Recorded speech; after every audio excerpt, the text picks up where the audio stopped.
My name is Aisha Chaudhary, and I'm 15 years old. I was born with an immune deficiency, with a life expectancy of only 1 year. I had to undergo a bone marrow transplant at the age of 6 months.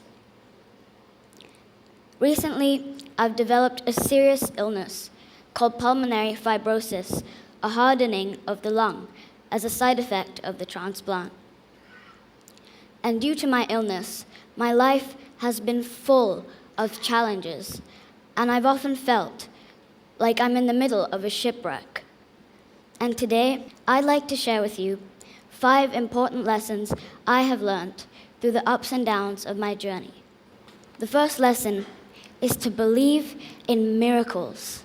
Miracles are good things that are unlikely to happen. The chance was 1 in a million that I would be born immune deficient, and I was.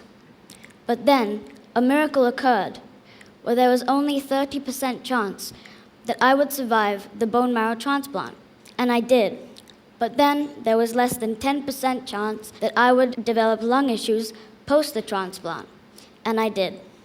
And now there's only a 40% chance that my lungs can be cured, and I believe that they can be because I believe in miracles.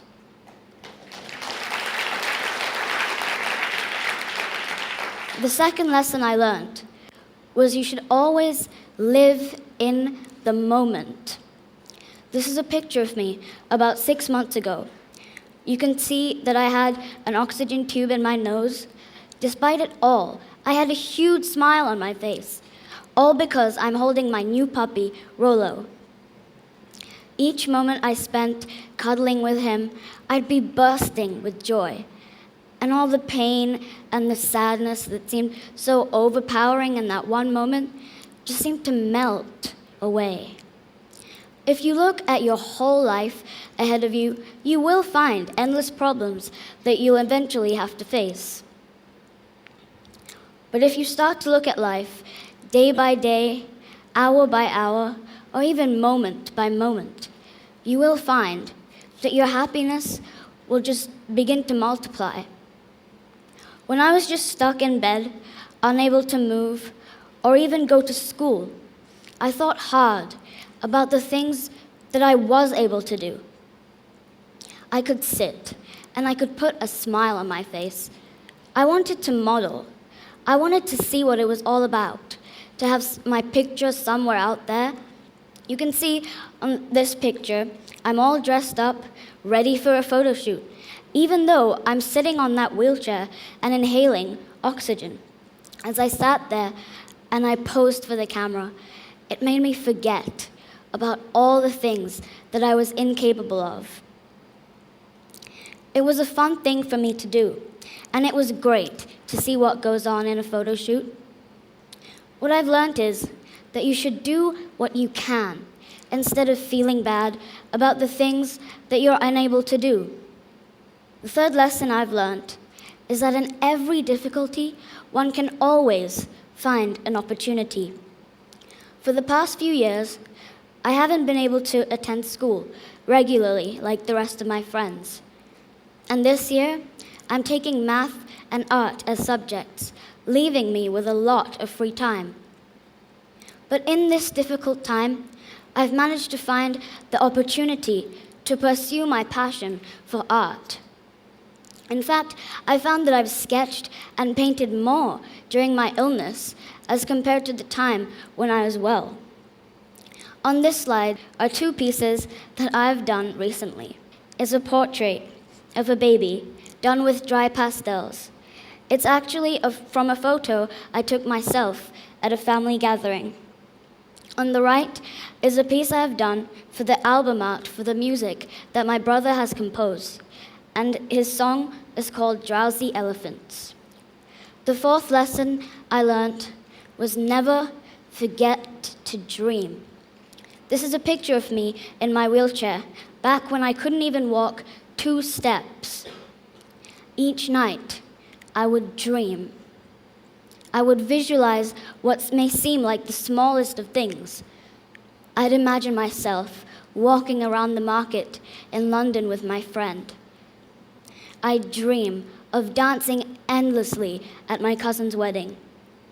I'd visualize things down to every little detail: the color of my outfit, which song I danced to, the setting of the stage, and my family celebrating. I dreamt of running around the garden with my 2 dogs. I wished that I'd get out of that wheelchair and actually walk to my bathroom. I'd play a movie in my mind of all the things that seemed completely impossible in that one moment. And guess what? I did walk around the market in London with my friend. And I did dance at my cousin's wedding. And I did get out of that wheelchair. And now I get to stand here and talk to you. The power of the mind is limitless. Remember that all things happen twice, once in your mind and once in reality. Finally, the last lesson I learned was that if everything else seems to fail, get a dog. Pets are truly the best medicine. They're known to be extremely therapeutic. I found that Kobe, the Labrador, was extremely empathetic towards my situation. Back in January, when I was unable to walk, Kobe himself became very unwell. His legs trembled and he couldn't walk. I felt that he was mirroring what I had been going through. I was devastated to see him in this way, and I thought something terrible would happen to him. I pleaded with Kobe to walk, and I told him that if he did, then I would try and walk a few steps as well. And by the next day, Kobe was up and about, running around me happily, and I was so delighted to see him like this, because in my heart, I knew that I would get better just as he did someday. So as we now know, there's always something in life to sing about, something to be grateful for. I'm grateful for my loving family, my friends, my dogs. In fact, I'm even grateful for the challenges that life has thrown at me, for which I've experienced life with a much greater intensity than I would have otherwise. And I do believe that my soul would have no rainbow if my eyes had no tears. Thank you for listening.